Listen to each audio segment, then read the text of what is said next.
साहित्य के इतिहास में हम देख रहे हैं भक्ति काल। भक्ति काल में हमने क्या पढ़ा था? हमने यही पढ़ा था कि भक्ति शब्द की उत्पत्ति भज धातु से हुई है।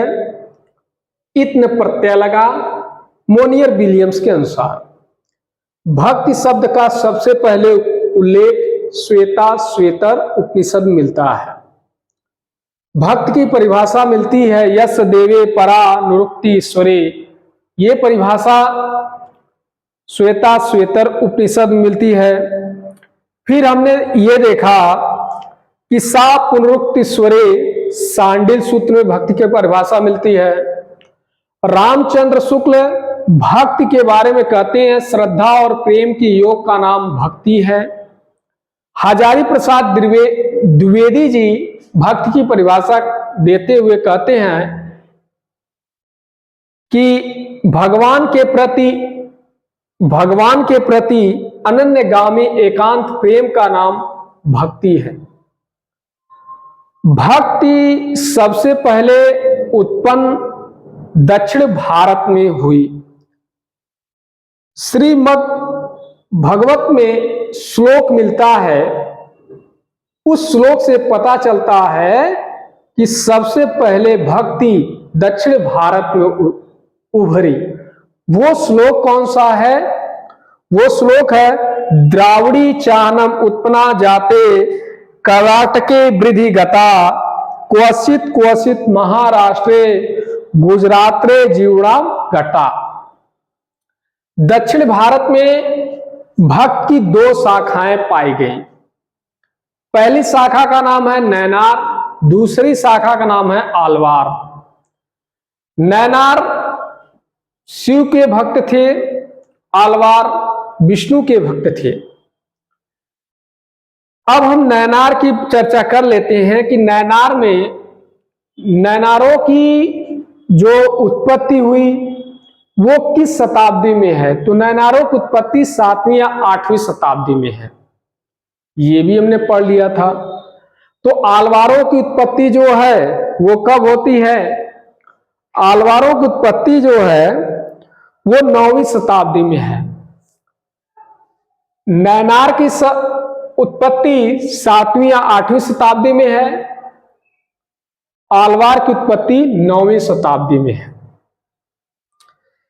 इसके बाद हम बात कर लेते हैं कि नैनारों की संख्या कितनी है। तो नैनारों की संख्या थी 64, जबकि आलवारों की संख्या कितनी है? 12।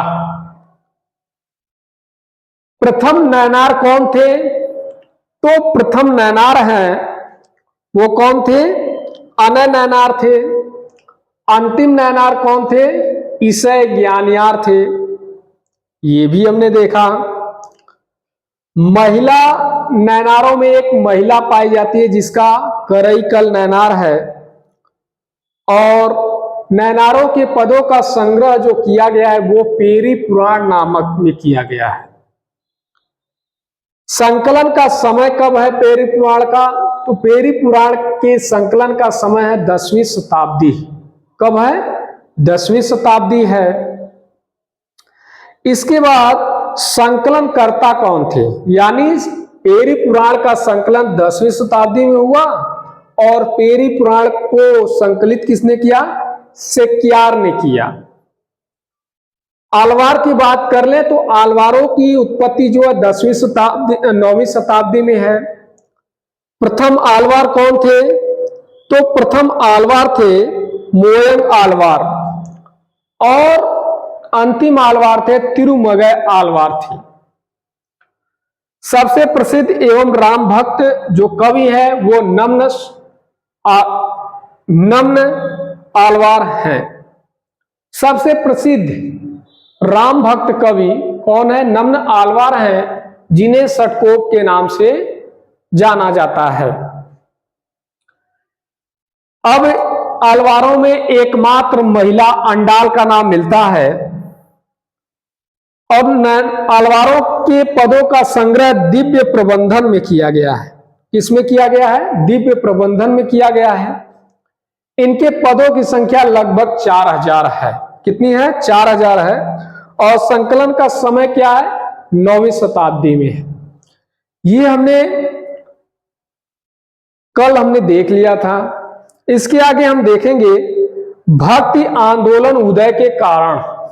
क्या देखेंगे, भक्ति आंदोलन